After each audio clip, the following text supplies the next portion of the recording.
வயலோ வயலோ வயலோ செழிக்க வாழ்வு தந்தானே, வயலோ வாழ்வு தந்தானே. அட பொன்னா விளையோ பூமிக்கு நல்ல விவரம் தந்தானே, உழவனின் உறவா வந்தானே.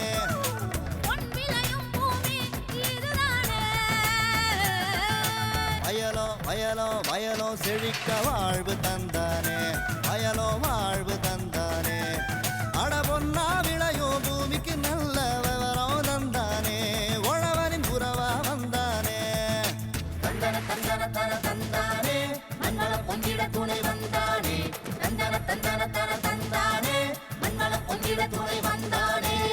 வேளாண் பெருமக்களுக்கு அன்பு வணக்கம். இன்றைய பொன்விளையும் பூமி நிகழ்ச்சியில் முதலில் வருவது வேளாண் செய்திகள், வேளாண் ஆலோசனை நேரம், வேளாண் சந்தை, வேளாண் வானிலை மற்றும் வேளாண் தொழில்நுட்பம். இன்றைய வேளாண் தொழில்நுட்ப பகுதியில் கோயம்புத்தூர் மாவட்டம் மேட்டுப்பாளையம் வனக்கல்லூரி மற்றும் ஆராய்ச்சி நிலையத்தின் விரிவாக்க பணிகள் குறித்து விவரிக்கின்றார் இக்கல்லூரியின் உதவி பேராசிரியர் முனைவர் சி. சிந்தியா பெர்னாண்டஸ் அவர்கள். இனி தொடர்வது வேளாண் செய்திகள்.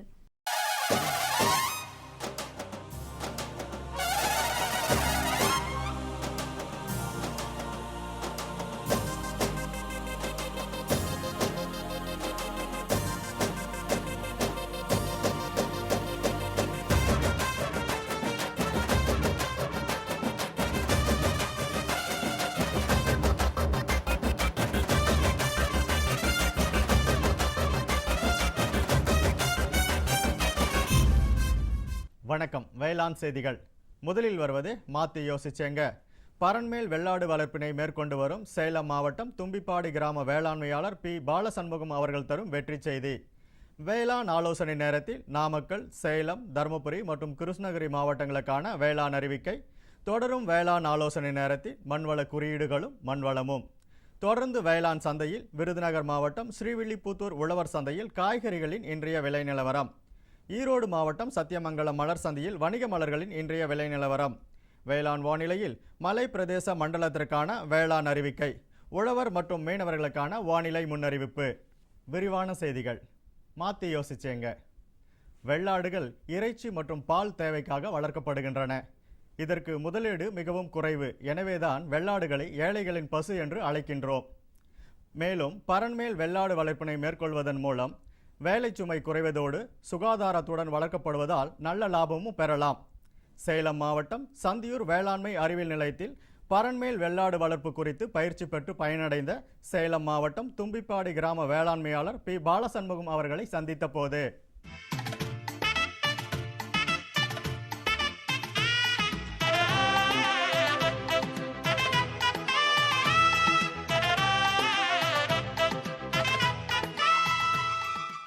அஞ்சு ஏக்கர் தோட்டம் வச்சுருக்குறோம். 5 ஏக்கரில் நிலக்கடலை, நெல், சாமந்திப்பூ, மஞ்சள் பயிரிட்டுருக்குறேங்க. ஒரு உப தொழிலாக அந்த பரன் மேலே ஆடு வளர்க்குற முறையை கற்றுக்கிட்டு இது 4 வருஷமாக ஆடு வளர்த்துட்ருக்குறேங்க. விவசாயத்தில் வர வருமானத்தை விட இந்த ஆடு வளர்ப்பில் நல்ல வருமானம் வருதுங்க. பரன் மேல் ஆடு வளர்க்குறதுனால நம்மளுக்கு ஆட்டுக்கும் சுகாதாரமாக இருக்குது, நம்மளுக்கும் வருமானம் அதிகமாக இருக்குதுங்க. ஒரு பரண்மேல் ஆடு வளர்க்குறதுக்கு ஒரு மூலதனமாக ஒரு லட்ச ரூபா பயன்படுத்துகிறேங்க. ஒரு 25 ஆடு, 2 கடாய் வாங்கி முதல்ல ஆரம்பித்தோம். இதுக்கு தீவனமாக கோ4, கோஎப்எஸ் 29, வேலி மசால் மூணு வயலில் உற்பத்தி செஞ்சுங்க. ஒரு 65 நாள் தீவனம் வளர்ந்ததும் ஆட்டுக்கு பயன்படுத்தலாம். நான் இப்போ 4 வருஷமாக வளர்த்திட்டு வரதில் ஆடு நல்ல ஒரு வளர்ச்சியை கொடுத்ததுங்க, நல்ல வருமானத்தை கொடுத்தது. ஒரு குறைவான முதலீட்டில் ஒரு விவசாயிக்கு நல்ல வருமானத்தை கொடுக்கக்கூடிய ஒரு தொழில் பரண்மேல் ஆடு வளர்க்குற தொழிலுங்க. இந்த தொழிலில் ஈடுபட்டதை யாருமே லாஸ் ஆனது இல்லைங்க. மாடு வளர்க்குறத விட பரண்மேல் ஆடு வளர்க்குறது ரொம்ப எளிமையான முறைங்க. ஒரு ஆடு சராசரியாக 2 குட்டி போடுதுங்க. ஒரு 5 மாதத்தில் குட்டி ஈனுது. ஒரு 2 மாதம் 3 மாதம் வளர்த்தனமாகவே விற்பனைக்கு வந்துடுது குட்டிங்க.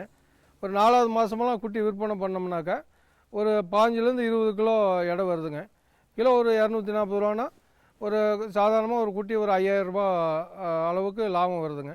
அதில் ஒரு 2000 ரூபா உற்பத்தி செலவு போயிட்டாலும் நம்மளுக்கு ஒரு குட்டியில் ஒரு 3000 ரூபா லாபம் கிடைக்கிது.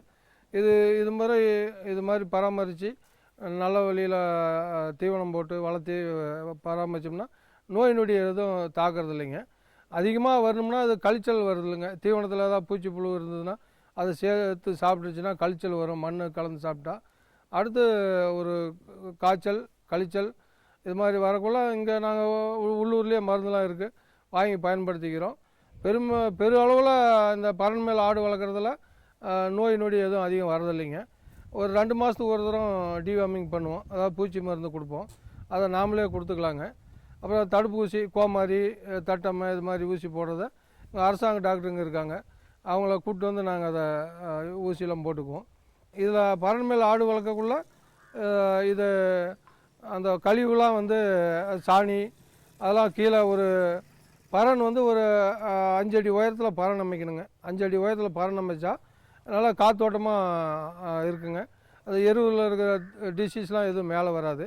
காத்தோட்டமாக இருக்கிறதுனால ஆடுங்களுக்கு நோயும் வரதில்லைங்க.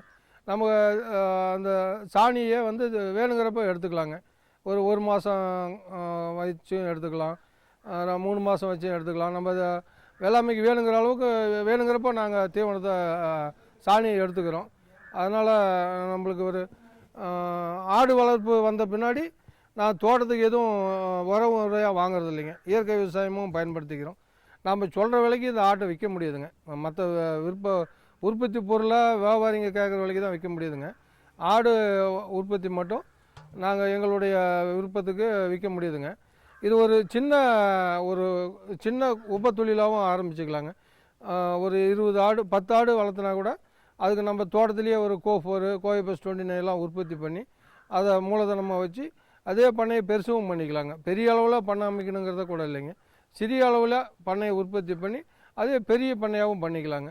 ஆடு வளர்ப்பதில் வந்து கொட்டில் மேலே ஆடு வளர்ப்பு தாங்க சிறப்பானது. கீழே ஆடு வளர்த்துனோம்னாக்கா அது ஆடுங்களுக்கு நோய் தாக்கும், அது பராமரிப்பு அதிகம், மருத்துவ செலவு அதிகமாக இருக்குங்க. கொட்டில் மேல் ஆடு வளர்க்கக்குள்ள நோய் எதிர்ப்பு சக்தி ஆடுக்கு இயற்கையாகவே கிடைச்சிதுங்க. ஆடு சுத்தமாக இருக்குது, சுகாதாரமாக இருக்குது. நம்ம கொடுக்குற தீவனத்தில் ஆடு நல்லா பால் அந்த தலைச்சேரி ஆடு நான் வளர்த்திட்டு இருக்கிறேங்க. தலைச்சேரின்னு பார்த்தீங்கன்னா பால் உற்பத்தி அதிகமான ஆடுங்க. நான் ஒரே வகையான ஆடு தான் வளர்த்திட்டு இருக்கிறேன். இந்த தலைச்சேரிங்கிறது பால் உற்பத்திக்கும் பயன்படுதுங்க. 2 குட்டி போடுதுங்க. 2 குட்டி போடக்குள்ள ஒரு 1.5 லிட்டர் பால் அளவு கூட கொடுக்குது. மீதி பாலை கூட நாங்கள் வீட்டு பயன்பாட்டுக்கு கறந்துக்கிறோம். இது மாதிரி ஆடு வளர்ப்பில் எங்களுக்கு வந்து இப்போ ஒரு 4 வருஷமாக நல்ல ஒரு வருமானமாகவும் இருக்குங்க. தோட்டத்துக்கு உண்டான சாணம் இது மாதிரி பயிர்களுக்கு உண்டான எருவும் கிடைக்குது. இந்த வகையில் பார்த்தா எல்லா விவசாயியும் இது ஒரு ஆடு வளர்ப்பை ஒரு உபத்தொழிலாக செஞ்சிங்கன்னா நல்ல ஒரு வருமானம் கிடைக்குங்க. மேலும் விவரங்கள் பெற வேளாண்மையாளர் பி பாலசண்முகம் அவர்களை 094443516221 என்ற கைபேசி எண்ணில் தொடர்பு கொள்ளவும். இனி தொடர்வது வேளாண் ஆலோசனை நேரம்.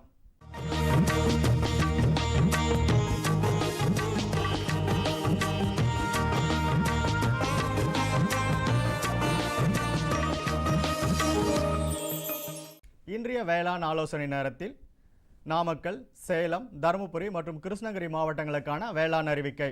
தென்மேற்கு பருவமழையின் வேகத்தில் சற்று தொய்வு காணப்படுவதால் மேகமூட்டமும் காற்றுடன் கூடிய வானிலை மட்டுமே நிலவக்கூடும். இத்தொய்வு விரைவில் மறைந்து தென்மேற்கு பருவமழையின் தாக்கம் 2 நாட்களுக்கு பின் மீண்டும் எதிர்பார்க்கப்படுகிறது.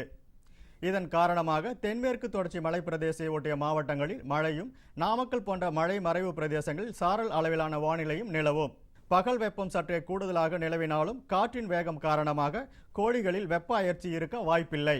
காற்றினால் தீவன விரயம் காணப்படுவதால் பக்கவாட்டில் 3 அடி உயரம் வரை படுதாவை கட்ட வேண்டும். 25 முதல் 30 நாட்கள் வயதுடைய பாசி பயிருக்கு இலைவழி ஊட்டச்சத்து தெளிப்பு செய்ய வேண்டும். பயிறு ஒன்றர் என்ற நுண்ணூட்ட கலவையினை ஏக்கருக்கு 2 கிலோ என்ற அளவில் ஒட்டும் திரவத்துடன் கலந்து தெளிப்பு செய்யலாம். அல்லது 2% DAP கரைசலை 1 லிட்டர் தண்ணீருக்கு 20 கிராம் என்ற அளவில் கலந்து தெளிப்பு செய்வதன் மூலம் அதிக பூக்கள், காய்கள் உண்டாகி அதிக மகசூல் பெறலாம். தொடரும் வேளாண் ஆலோசனை நேரத்தில் மண்வள குறியீடுகளும் மண்வளமும். மண் கோடிக்கணக்கான ஜீவராசிகளுக்கு இடமும் உணவும் அளித்து காக்கிறது. மண்ணை உயிரோட்டமுடையதாக சிந்திக்கும் பொழுது மண்ணின் மீதான நமது பார்வையில் அடிப்படை மாற்றத்தினை உணர்கிறோம். மண்வளத்தினை மண்வள குறியீடுகளை அறிவதன் மூலம் கண்டறியலாம். மண்வள குறியீடு என்பது மண்ணின் பௌதீக, ரசாயன மற்றும் உயிரியல் பண்புகள் அல்லது செயல்களாகும். மண்ணின் பண்புகளுடன் அதிகமான தொடர்புடைய மண்வள குறியீடுகள் பற்றி இனி காண்போம். பௌதீக குறியீடுகள். மண் கட்டமைப்பு, மண்ணின் நீர் நிறுத்தும் திறன், பயிர் ஊட்டங்களை நிறுத்தும் திறன், நுண்ணுயிரிகளின் வாழிடம் மற்றும் மண் அரிமானம். மண் ஆழம், வேர்விடும் ஆழம், பயிர் உற்பத்தி திறன் மற்றும் மண் இறுக்கம், நீர் உட்புகும் திறன் மற்றும் மண் அடர்த்தி, நீர்ப்போக்கு, மண் துகள், இடைவெளி விகிதம் மற்றும் மண் உழுவதற்கு ஏற்புத்தன்மை, நீர்பிடிப்பு திறன், நீர் கொள்ளும் திறன் மற்றும் பயிருக்கு கிடைக்கும் நீரின் அளவு. வேதியியல் குறியீடுகள். கார அமில நிலை, மண்ணில் நுண்ணுயிர்களின் செயல்பாடு, ஊட்டச்சத்துக்கள், பயிருக்கு கிடைக்கும் அளவு. மின்கடத்தும் திறன், பயிர் வளர்ச்சி நுண்ணுயிர்களின் செயல்பாடு, மண்ணின் உவர்த்தன்மை, தழை, மணி மற்றும் சாம்பல் சத்துக்களின் அளவு, பயிர்களுக்கு கிடைக்கக்கூடிய சத்துக்களின் அளவு மற்றும் அவற்றின் விரயம். உயிரியல் குறியீடுகள். நுண்ணுயிரிலுள்ள கரிமம் மற்றும் தழைச்சத்து, நுண்ணுயிர்களின் வினை ஊக்க செயல்திறன், கரிமம் மற்றும் தழைச்சத்து சேமிப்பு, நுண்ணுயிர்களின் செயல்பாடு மூலம் பயிருக்கு கிடைக்கும் நிலைக்கு மாறும் தழைச்சத்து, மண்ணின் மூச்சோட்டம், நுண்ணுயிர்களின் செயல்பாடு, மண்ணின் உற்பத்தி திறன் மற்றும் பயிருக்கு தழைச்சத்து அளிக்கும் திறன். மேற்காணும் குறியீடுகள் அனைத்தும் சரியாக பராமரிக்கப்படும் பொழுது விளைச்சல் அதிகரிப்பதோடு மண் வளமும் மேம்படும். பயிர்களுக்கு பூச்சி மற்றும் நோய் எதிர்ப்பு திறன் உருவாக ஏதுவாகும். மண்வள குறியீடுகளை உயர்த்தி மண் வளத்தினை மேம்படுத்த பொதுவான தொழில்நுட்பங்கள் வருமாறு: குறைந்தபட்ச உழவு முறை மூலம் மண்ணில் உயிரினங்களின் அதாவது நுண்ணுயிரிகள் மற்றும் மண்புழு செயல்பாடுகளை அதிகரித்தல் மற்றும் அங்ககத்தன்மை காத்தல், பயிர் கழிவுகள் மற்றும் அங்கக உரங்களை மண்ணுக்கு இடுதல், பயிர் சுழற்சி மற்றும் பல்பயிர் சாகுபடி முறையினை பின்பற்றுதல், பயிர் கழிவுகள் மூலம் மண்ணுக்கு மூடாக்கு இடுதல், மண்ணின் கார அமில நிலையை சரி செய்தல், ஒருங்கிணைந்த ஊட்டச்சத்து, பூச்சி, நோய் மற்றும் களை மேலாண்மை, பாசன நீரை சிக்கனமாக பயன்படுத்தி மண்ணில் உப்புக்கள் சேர்தலை குறைத்தல், நல்ல வடிகால் வசதிகளை அமைத்து நிலத்தில் நீர் தேங்காமல் பார்த்து கொள்ளுதல், மண்ணில் உள்ள கரையும் உப்புக்களை வெளியேற்றுதல், கனரக பண்ணை இயந்திரங்கள் உபயோகிப்பதனை தவிர்த்து சிறிய ரக பண்ணை இயந்திரங்களை உபயோகிப்பதன் மூலம் அடிமண் இறுக்கம் போன்ற பௌதீக மண் இடர்பாடுகளை தவிர்க்கலாம். மண்ணில் உள்ள ஊட்டச்சத்து குறைபாடு நமது உணவிலும் பிரதிபலிக்கிறது. ஒரு நாட்டின் மக்கள் வளம் அதன் மண் வளத்தை பொறுத்தே அமையும். எனவே மண் வளம் காத்து மக்கள் வளம் காப்போம். விளம்பர இடைவேளைக்கு பின் வேளாண் செய்திகள் தொடரும்.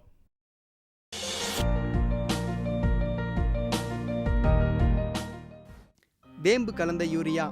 சிறந்த உற்பத்திக்காக வேம்பு கலந்த யூரியா நம் நாட்டிலேயே 70 லட்சம் டன்னாக அதிகரிக்க 6 ஆலைகள் சீரமைக்கப்படுகின்றன. FCIL-இன் கோரக்பூர், சித்ரி, தல்சர் மற்றும் ராமகுண்டம் ஆலைகள், HFCL-இன் பரௌனி மற்றும் BVFCL-இன் நாமருல் போர்ட் ஆகியன. பழம் நழுவி பாலில் விழுந்தது போல இப்பொழுது நம் நாட்டிலேயே வேம்பு கலந்த யூரியா உற்பத்தி செய்யப்படும். இதனால் விவசாயிகளுக்கு நன்மையே விளையும். 10% வரை தானிய உற்பத்தி அதிகரிக்கும். மண்ணில் 10 to 15% நைட்ரஜன் திறன் அதிகரிக்கும். சிறந்த உற்பத்திக்கு வேம்பு கலந்த யூரியா.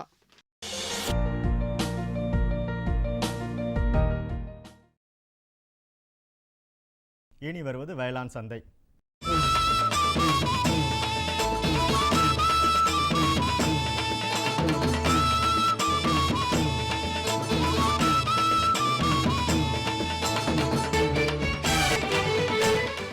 இன்றைய வேளாண் சந்தையில் விருதுநகர் மாவட்டம் ஸ்ரீவில்லிபுத்தூர் உழவர் சந்தையில் காய்கறிகளின் இன்றைய விலை நிலவரம். கத்திரிக்காய் 1 கிலோ 24 ரூபாய்க்கும், வெண்டைக்காய் 1 கிலோ 35 ரூபாய்க்கும், அவரைக்காய் 1 கிலோ 80 ரூபாய்க்கும், புடலங்காய் 1 கிலோ 35 ரூபாய்க்கும், சொரக்காய் 1 கிலோ 12 ரூபாய்க்கும், பாகற்காய் 1 கிலோ 45 ரூபாய்க்கும், பீர்க்கங்காய் 1 கிலோ 40 ரூபாய்க்கும், மாங்காய் 1 கிலோ 24 ரூபாய்க்கும், முருங்கைக்காய் 1 கிலோ 60 ரூபாய்க்கும், கொத்தவரை 1 கிலோ 24 ரூபாய்க்கும், சின்ன வெங்காயம் 1 கிலோ 45 ரூபாய்க்கும், பெரிய வெங்காயம் 1 கிலோ 20 ரூபாய்க்கும், பச்சை மிளகாய் 1 கிலோ 40 ரூபாய்க்கும், தக்காளி 1 கிலோ 60 ரூபாய்க்கும், இஞ்சி 1 கிலோ 80 ரூபாய்க்கும், பரங்கிக்காய் 1 கிலோ 18 ரூபாய்க்கும், பூசணிக்காய் 1 கிலோ 15 ரூபாய்க்கும், வாழைக்காய் 1 கிலோ 10 ரூபாய்க்கும், தேங்காய் காய் ஒன்று 8 ரூபாய்க்கும், முள்ளங்கி 1 கிலோ 30 ரூபாய்க்கும், உருளைக்கிழங்கு 1 கிலோ 30 ரூபாய்க்கும், பீன்ஸ் 1 கிலோ 130 ரூபாய்க்கும், கேரட் 1 கிலோ 35 ரூபாய்க்கும், பீட்ரூட் 1 கிலோ 40 ரூபாய்க்கும், முட்டைக்கோஸ் 1 கிலோ 40 ரூபாய்க்கும், சௌசௌ 1 கிலோ 40 ரூபாய்க்கும், கீரைகள் கற்று ஒன்று 5 ரூபாய்க்கும், கருவேப்பிலை 1 கிலோ 35 ரூபாய்க்கும், கொத்தமல்லி 1 கிலோ 40 ரூபாய்க்கும், புதினா 1 கிலோ 45 ரூபாய்க்கும் விற்பனை செய்யப்பட்டது.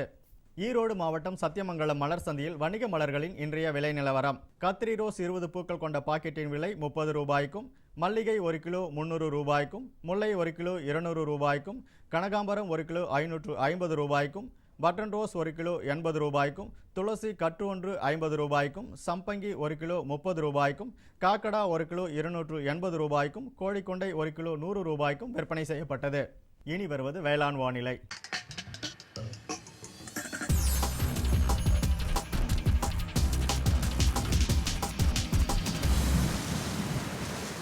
இன்றைய வேளாண் வானிலையில் மலைப்பிரதேச மண்டல பகுதிகளான நீலகிரி மற்றும் கொடைக்கானல் ஆகியவற்றில் காற்றின் வெப்பநிலை அதிகபட்சமாக 26 டிகிரி செல்சியஸாகவும் குறைந்தபட்சமாக 18 டிகிரி செல்சியஸாகவும், காற்றின் ஒப்பு ஈரப்பதம் 86%ஆகவும், காற்றின் வேகம் மணிக்கு 2.9 கிலோமீட்டராகவும், மண்ணின் ஈரப்பதம் 15 சென்டிமீட்டர் ஆழத்தில் 44.2%ஆகவும், மண்ணின் வெப்பநிலை 15 சென்டிமீட்டர் ஆழத்தில் 13 டிகிரி செல்சியஸாகவும், மழை அளவு 1.5 மில்லிமீட்டராகவும், சூரிய கதிர்வீச்சு 468.4 கலோரி பெர் சென்டிமீட்டர் ஸ்கொயராகவும், வளிமண்டல அழுத்தம் 883.1 ஹெக்டா பாஸ்கல் அளவாகவும், இலையின் ஈரப்பதம் மணிக்கு 6.6ஆகவும் இருந்தது. வானிலை முன்னறிவிப்பு. உழவர்களுக்கான வானிலை முன்னறிவிப்பு. தமிழ்நாடு மற்றும் புதுச்சேரியில் ஓரிரு இடங்களில் மழையோ அல்லது இடியுடன் கூடிய மழையோ பெய்யக்கூடும். மீனவர்களுக்கான வானிலை முன்னறிவிப்பு. பலமான காற்று மேற்கு திசையிலிருந்து மணிக்கு 45 முதல் 55 கிலோமீட்டர் வேகத்தில் தமிழகம் மற்றும் புதுச்சேரி கடலோர பகுதியில் வீசக்கூடும். இத்துடன் இன்றைய வேளாண் செய்திகள் நிறைவு. மீண்டும் அடுத்த வேளாண் செய்திகள் சந்திப்போம். வணக்கம். இந்தாங்க வேற ஏதாவது போதும். அட இது என்னப்பா இவ்வளவு குறைவா ரசாயனம் வருமா? விவசாயத்தை விட போறீங்களா? விவசாயத்தை இல்ல, அறியாமைய விடுறேன். மண் பரிசோதனை செஞ்சேன். இனிமே அண்ணே எத்தனை அவசியமோ அத்தனை உரம் தான் நிலத்துல போடுவேன். ஆமா விவசாய சகோதரர்களே, இன்றே உங்கள் மாவட்டத்தின் அருகில் உள்ள மண் பரிசோதனை கூடத்தில் உங்கள் மண்ணை பரிசோதியுங்கள். மண் சத்து, ஈரப்பதம், செடி வளர்ச்சியை சரிபார்த்து அவசியத்திற்கு ஏற்றவாறு மட்டுமே சத்துக்களை போடுங்கள்.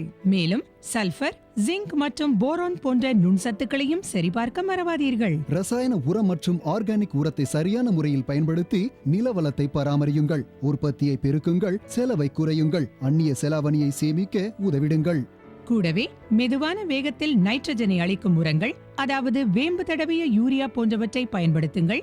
யூரியாவை இலைகளின் மேல் தெளியுங்கள். ஆஹா, நீ நெசமாவே புத்திசாலி ஆயிட்டப்பா. மேலும் விவரங்களுக்கு தொடர்பு கொள்ளவும் மாவட்ட வேளாண் அதிகாரி அல்லது விவசாயி கால் சென்டரை.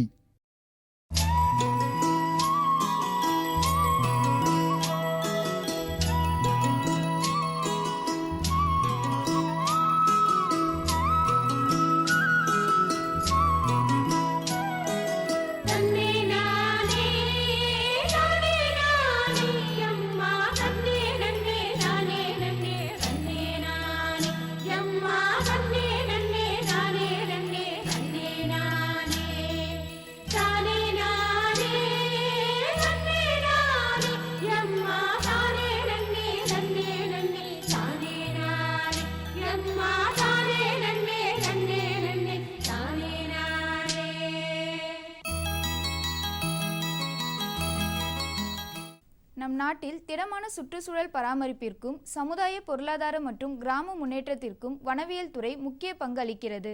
இத்தகைய வனவியல் துறையில் கல்வி மற்றும் ஆராய்ச்சி மேற்கொண்டு வரும் கல்லூரிகளில் ஒன்றான கோயம்புத்தூர் மாவட்டம் மேட்டுப்பாளையம் வனக்கல்லூரி மற்றும் ஆராய்ச்சி நிலையத்தின் விரிவாக்க பணிகள் குறித்து விவரிக்கின்றார் இக்கல்லூரியின் உதவி பேராசிரியர் முனைவர் சி. சிந்தியா பெர்னாண்டஸ் அவர்கள்.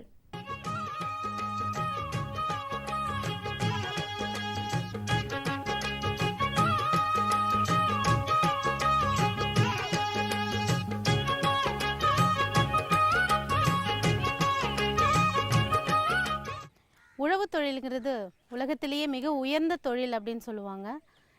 இந்த உழவு தொழிலில் நீங்கள் பார்த்தீங்கன்னா நீங்கள் உணவு பயிர்கள், அதுக்கப்புறம் பார்த்தீங்கன்னா பணப்பயிர்கள், இப்படி பல வகையான பயிர்களை பண்ணிகிட்ருப்பீங்க. இன்றைக்கி மக்களிடையே இந்த மரப்பயிர்கள் அதிகமான ஈடுபாட்டை ஏற்படுத்தி இருக்கிறது. இப்போ நீங்கள் இருக்கிற இடம் பார்த்தீங்க அப்படின்னா வனக்கல்லூரி மற்றும் ஆராய்ச்சி நிலையம் மேட்டுப்பாளையம். இந்த கல்லூரியானது தமிழ்நாடு வேளாண்மை பல்கலைக்கழகத்தின் கீழ் இயங்கக்கூடிய ஒரு கல்லூரி. இந்த கல்லூரி எங்கே இருக்குது அப்படின்னு பார்த்தீங்கன்னா கோயம்புத்தூர் மாவட்டத்திலேருந்து நீங்கள் நீலகிரி மாவட்டத்துக்கு போகக்கூடிய கோத்தகிரியுடைய வழிபாதையில் மேட்டுப்பாளையம் அப்படிங்கிற இடத்துல இந்த கல்லூரியானது இயங்கி கொண்டு இருக்கிறது.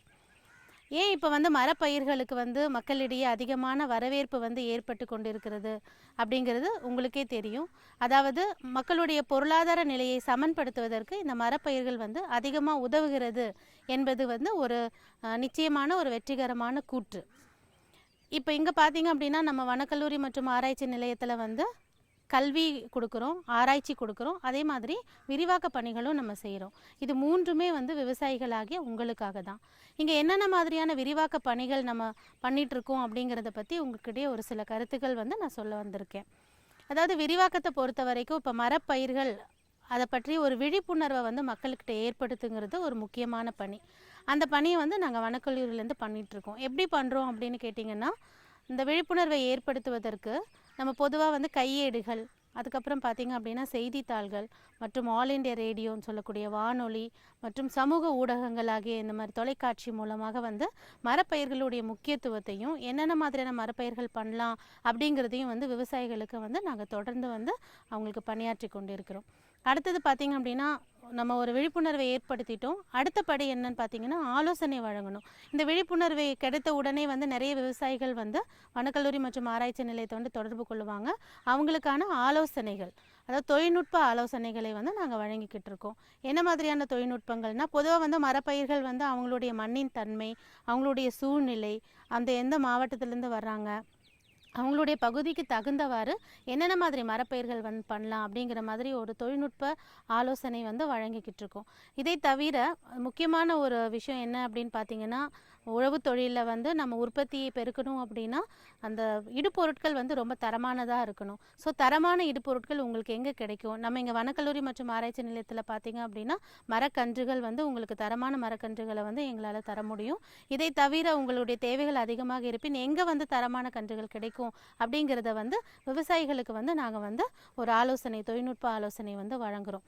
இதை தவிர தொழில்நுட்ப ஆலோசனையில் வந்து இடைவெளிகள் என்ன பண்ணலாம், என்ன மாதிரியான நாற்றுக்கள் வைக்கலாம், அந்த மாதிரியான தொழில்நுட்ப ஆலோசனைகளை வந்து விவசாயிகளுக்கு வந்து நாங்கள் வழங்கி கொண்டிருக்கிறோம். இதை தவிர பார்த்திங்க அப்படின்னா செயல் விளக்க திடல்கள். செயல் விளக்க திடல்கள் அப்படின்னா என்னென்னா, மரப்பயிர்கள் ஊடு பயிர்களாகவோ இல்லை தொழிற்சாலை வேளாண் காடுகளாகவோ செயல் விளக்க திடல்களை பார்க்கும்போது விவசாயிகளுக்கு வந்து அதை செய்யணும் அப்படிங்கிற ஆர்வம் வந்து கூடும். அதனால் இங்கே வனக்கல்லூரி ஆராய்ச்சி நிலையத்தில் வந்து செயல் விளக்க திடல்கள் வந்து எல்லா துறைகளிலும் எல்லா வகையான மரப்பயிர்களுக்கும் செயல் விளக்க திடல்கள் வந்து இங்கே வச்சுருக்கோம். ஸோ இங்கே பயிற்சிக்கோ இல்லை கண்டுணர்வு சுற்றுலாவுக்கு வரக்கூடிய விவசாயிகளுக்கு வந்து நாங்கள் இந்த செயல் விளக்க திடல்களை வந்து காண்பித்து அவங்க பார்க்கும்போது அவங்களுடைய ஈடுபாடு, அவங்களுடைய திறமை வந்து அதிகமாகி அவங்க வந்து இந்த மரப்பயிர்கள் பண்ணணும் அப்படிங்கிற நோக்கத்தோடு வந்து இதை நாங்கள் பண்ணிக்கிட்டு இருக்கோம். செயல் விளக்க திடல்கள் வந்து இங்கே வனக்கல்லூரி மற்றும் ஆராய்ச்சி நிலையத்திலும் வச்சுருக்கோம். சில விவசாயிகளும் அவங்களும் வந்து செயல் விளக்க திடல்கள் அமைப்பதற்கு உதவி புரிகிறார்கள். ஸோ அங்கேயுமே வந்து நாங்கள் செயல் விளக்க திடல்கள் வந்து வைக்கிறோம். இதை தவிர பார்த்திங்கன்னா கண்டுணர் சுற்றுலாவுக்காக வந்து பெரும்பான்மையான விவசாயிகள் தமிழ்நாட்டிலேருந்து மட்டும் இல்லாமல் இதர மாநிலங்களிலிருந்தும் இங்கே வந்து விவசாயிகள் வந்து வர்றாங்க. வந்து இந்த நம்மளுடைய வனக்கல்லூரியில் இருக்கக்கூடிய மரப்பயிர்களுடைய செயல் விளக்க திடல்களை வந்து பார்த்துட்டு வந்து போயிட்டுருக்காங்க. இது எல்லாத்துக்கும் மேலே பார்த்திங்கன்னா பயிற்சிகள், அதாவது ஆலோசனை கொடுக்குறோம், தொழில்நுட்ப உதவி நம்ம கொடுக்குறோம், தரமான இடுபொருட்கள் வந்து எங்கே கிடைக்குதுங்கிற சொல்கிறோம். இதை தாண்டி வந்து பயிற்சிகள் வந்து ரொம்ப வந்து முக்கியமானது. நல்ல பயிற்சி இருந்தால் மட்டும்தான் வந்து மேலாண்மை பயிற்சிகள் இருந்தால் மட்டும்தான் வந்து நீங்கள் உற்பத்தியை வந்து பெருக்க முடியும். அதனால் இங்கே ஆண்டுதோறும் பார்த்திங்க அப்படின்னா ஒரு 100லேருந்து 150 விவசாயிகளுக்கு வந்து பல்வேறு துறைகளில் வந்து பல்வேறு மரப்பயிர்களை சார்ந்த பயிற்சிகள் வந்து வனக்கல்லூரி மற்றும் ஆராய்ச்சி நிலையத்தில் வந்து கொடுத்துக்கிட்டு இருக்கோம். விவசாயிகள் மட்டும் இல்லாமல் மற்ற டிபார்ட்மெண்ட்ஸ் இருக்காங்க இல்லையா, வனத்துறை சார்ந்தவர்களும் நம்மளுடைய வேளாண் துறையை சார்ந்த அதிகாரிகளுக்கும் கூட வந்து நாங்கள் வந்து இங்கே பயிற்சிகள் வந்து கொடுத்துட்ருக்கோம். ஸோ இந்த மாதிரியான விரிவாக்க பணிகள் வந்து நம்ம இங்கே வனக்கல்லூரி மற்றும் ஆராய்ச்சி நிலையத்தில் வந்து நாங்கள் பண்ணிகிட்ருக்கோம். அதனால் நீங்கள் மரப்பயிர் வந்து செய்யணும் அப்படிங்கிற ஒரு ஆர்வமுள்ள விவசாயியாக இருந்தீங்க அப்படின்னா எங்கள் வனக்கல்லூரி மற்றும் ஆராய்ச்சி நிலையத்தை வந்து நீங்கள் அணுகுனீங்கன்னா உங்களுக்கான படிப்படியான ஆலோசனைகளை வந்து நாங்கள் கொடுப்போம். மற்றும் நீங்கள் சந்தைப்படுத்துவதற்கு என்ன மாதிரியான வழிமுறைகள், அதுக்கான தரமான மேலாண்மை முறைகள் என்னென்ன அப்படிங்கிற முறைகளையும் நாங்கள் வந்து உங்களுக்கு சொல்லி தருவோம். அதனால் பொருளாதார நிலையிலையும் வந்து நீங்கள் வந்து ஒரு சமநிலையை வந்து அடைய முடியும். அதனால் விவசாய பெருமக்களே, நீங்கள் வந்து மரப்பயிர்களை சார்ந்த விவசாயியாக மாறணும் அப்படின்னு நினச்சிங்கனாலோ இல்லை உங்களுக்கு அந்த மாதிரியான ஒரு ஆர்வம் இருந்தாலோ நீங்கள் வந்து வனக்கல்லூரி மற்றும் ஆராய்ச்சி நிலையம் மேட்டுப்பாளையம் எங்களை தொலைபேசி மூலமாகவோ அல்லது நேரடியாக வந்தாலோ நாங்கள் வந்து உங்களுக்கு தொழில்நுட்ப ஆலோசனைகளை வழங்கி உங்களை வந்து நல்லதொரு மரப்பயிர் சார்ந்த விவசாயியாக மாற்ற முடியும் அப்படிங்கிற நம்பிக்கையோடு நாங்கள் இந்த விஷயத்தை வந்து உங்களுக்கு சொல்கிறோம். ஸோ நீங்கள் எங்களை அணுகி உங்களுக்கு தேவையான ஆலோசனைகளை பெற்று உங்களோட விவசாயத்தில் உயர்ந்து நிற்க வேண்டும் என்று நாங்கள் கேட்டுக்கொள்கிறோம். மேலும் விவரங்கள் பெற உதவி பேராசிரியர் முனைவர் சி. சிந்தியா பெர்னாண்டஸ் அவர்களை 09940 903835 என்ற கைபேசி எண்ணில் தொடர்பு கொள்ளவும். சரிங்க சரிங்க. இவ்ளோ நேரம் சிரிச்சு சிரிச்சு யார்கிட்ட பேசிட்டு இருந்தீங்க? விவசாயிகள் கால் சென்டர் நிபுணர்கிட்ட பயிர்கள் பத்தின யோசனை கேட்டுட்டு இருந்தேன். காலையில சரி, மதியானம் கூடவா? விவசாயிகள் கால் சென்டர் காலையில 6 மணில இருந்து ராத்திரி 10 மணி வரை திறந்திருக்கும். ஞாயிற்றுக்கிழமை கூடவா? ஆமா, வருஷத்துல 365 நாளும் திறந்திருக்கும். விவசாயம் சம்பந்தப்பட்ட பிரச்சனைகளுக்கு தங்கள் மொழியில் உடனே தீர்வு பெற இந்தியாவில் எங்கிருந்தும் எந்த போன் மூலமும் தேசிய ஹெல்ப்லைன் நம்பர் 1800-180-1551 தொடர்பு கொள்ளவும். 20/6/2016 திங்கட்கிழமை அன்று பொன் விளையும் பூமி நிகழ்ச்சியில்